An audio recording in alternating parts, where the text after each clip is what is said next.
बिस्मिल्लाहिर्रहमानिर्रहीम। अस्सलाम वालेकुम। मैं हूं नजमा यूनुस और आज मैं आपके साथ क्रिस्पी और क्रंची मार्केट जैसे गोलगप्पे बनाने की रेसिपी शेयर करूंगी। तो चलते हैं इस रेसिपी को बनाते हैं। बाजार जैसे क्रिस्पी और फूले हुए गोलगप्पे बनाने के लिए सबसे पहले हम इसकी डो तैयार करेंगे। 1 कप हमने सूजी ली है।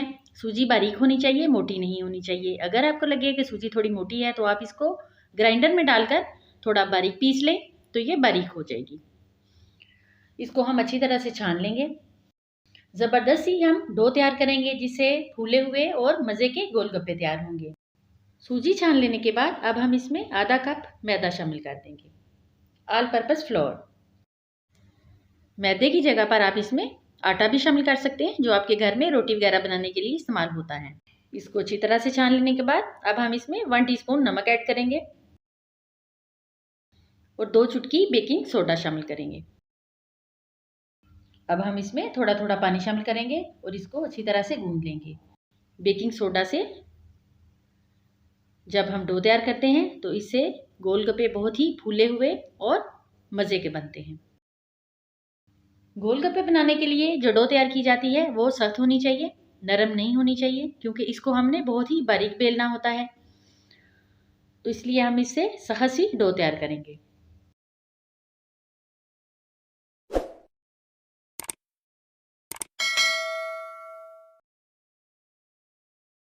डो हमने तैयार कर ली है। अब हम इसके ऊपर एक प्लेट दे देंगे और इसको 10 मिनट के लिए रेस्ट पर रखेंगे। अब हम गोलगप्पे के लिए चाट तैयार करेंगे।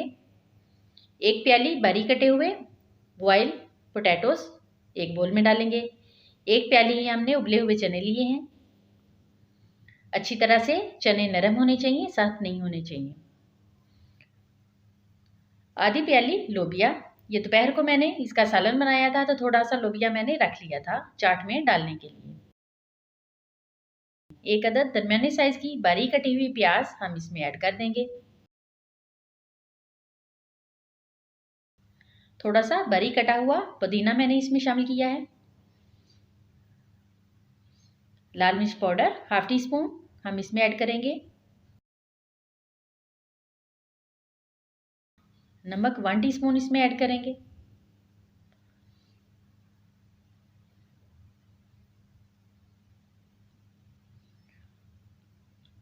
और चाट मसाला 2 टीस्पून इसमें ऐड करेंगे। मज़ेदार सा हम आलू चने का चाट तैयार करेंगे गोलगप्पों को भरने के लिए, ताकि मज़ेदार से गोलगप्पे हम तैयार कर पाएँ। जब भी कुछ चटपटा खाने का मूड हो तो गोलगप्पे का ख्याल ज़रूर आता है और ये सभी शौक से खाते हैं। सिर्फ ख़वातीन ही नहीं, मर्द हज़रात भी इसको बहुत ही शौक से खाते हैं। आलू चने का चाट हमने तैयार कर लिया है। अब हम इमली पानी तैयार करेंगे। 2 गिलास मैंने एक बोल में साफ़ पानी लिया है, पीने का फ़िल्टर वाटर। आधा पाव हम इसमें इमली ऐड कर देंगे ताकि ये अच्छी तरह से नरम हो जाए और मज़ेदार सा खट्टा पानी हम तैयार कर सकें। 1 टीस्पून इसमें नमक ऐड कर देंगे। ½ टीस्पून लाल मिर्च पाउडर ऐड करेंगे और चाट मसाला हम इसमें ½ टेबल स्पून ऐड करेंगे। टाटरी का इस्तेमाल मैंने नहीं किया, सिर्फ इमली से ही हम मज़ेदार सा खट्टा पानी तैयार करेंगे, क्योंकि टाटरी से गला खराब होने का अच्छा होता है। अब हम इसको साइड पे रख देंगे ताकि इमली नरम हो जाए और मज़ेदार सा खट्टा पानी तैयार हम कर सकें। ऑयल को हमने एक बर्तन में गर्म होने के लिए रख दिया है, क्योंकि गोलगप्पे फ्राई करने के लिए तेल अच्छी तरह से गर्म होना चाहिए, फिर ही वो अच्छी तरह से फूलते हैं। डो हमारी सेट हो चुकी है, तकरीबन 10 से 15 मिनट हो चुके हैं इसको। गोलगप्पे बनाने के लिए हमेशा सख्त डो तैयार की जाती है, क्योंकि हमने इसको बहुत ही बारीक बेलना होता है। नरम डो होगी तो वो फट जाएगी, यानी जो रोटी हम बेलेंगे उसके फटने का अच्छा होता है। अब हम इस डो को 2 हिस्सों में डिवाइड कर लेंगे, यानी इससे 2 पेड़े बना लेंगे।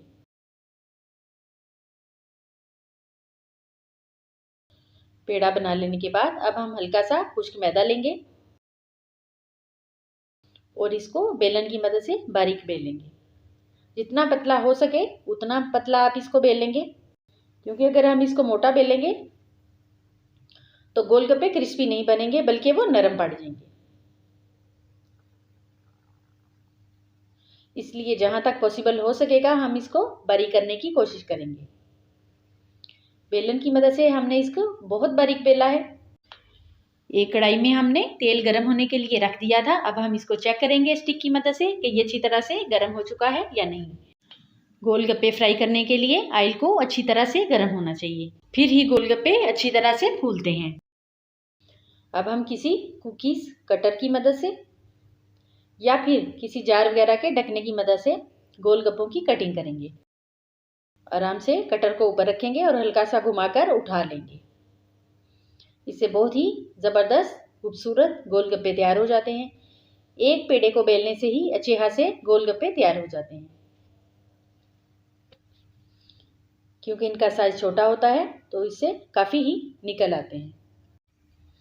यानी एक बार रोटी बेलने से काफ़ी गोलगप्पे बन जाते हैं। एक कुकी कटर की मदद से हमने गोलगप्पों की कटिंग कर ली है। अब हम बाकी की डो उठा लेंगे और इसको दोबारा बेलकर इससे भी हम गोलगप्पे तैयार कर लेंगे। सारे गोलगप्पों की कटिंग हमने कर ली है।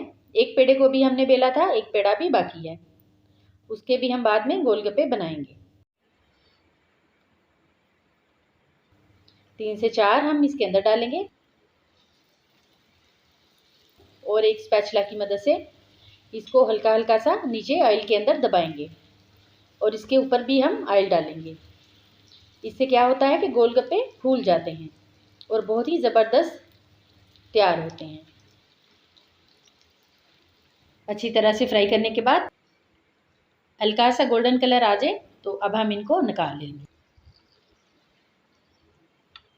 बहुत ही ज़बरदस्त और फूले हुए गोलगप्पे तैयार हो चुके हैं। अब हम बाकी के भी ऐसे ही थोड़े थोड़े डालते जाएंगे और इनको फ्राई करते जाएंगे।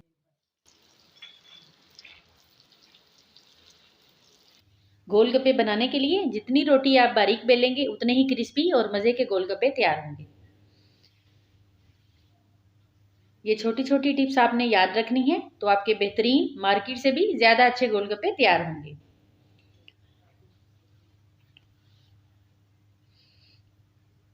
इसी तरह ही हम सारे गोलगप्पे फ्राई कर लेंगे।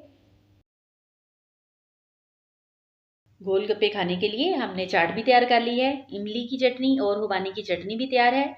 इमली और खुबानी की चटनी की रेसिपी मैं आपके साथ शेयर कर चुकी हूँ। वीडियो का लिंक मैं डिस्क्रिप्शन में दे रही हूँ, आप वो देख सकते हैं अगर आपने पहले नहीं देखा। अब हम मज़ेदार सा चाट गोलगप्पों के अंदर भरेंगे और मज़ेदार से इमली पानी के साथ इनको एंजॉय करेंगे। बहुत ही ज़बरदस्त रेसिपी है। आप इस रेसिपी को ज़रूर बनाएं, इंशाल्लाह आपको बहुत पसंद आएगी। घर में कोई पार्टी हो या कोई दावत हो, आप इस रेसिपी को बना सकते हैं। इंशाल्लाह सभी ये बहुत ही शौक से खाएंगे। और इमली की चटनी और खुबानी की चटनी के साथ तो ये बहुत ही मज़े के लगते हैं। बहुत ही ज़बरदस्त रेसिपी है। आप इस रेसिपी को ज़रूर बनाएं और इन्जॉय करें। अगर आपको हमारी आज की ये रेसिपी अच्छी लगे तो हमारी वीडियो को लाइक करें और बेल आइकन को ज़रूर प्रेस करें ताकि हमारी हर नई आने वाली वीडियो का नोटिफिकेशन आपको मिल सके। अपना बहुत ध्यान रखें। इंशाल्लाह फिर मिलते हैं एक बहुत ही अच्छी सी मज़े की रेसिपी के साथ। तब तक के लिए इजाज़त चाहूँगी। अल्लाह हाफिज़।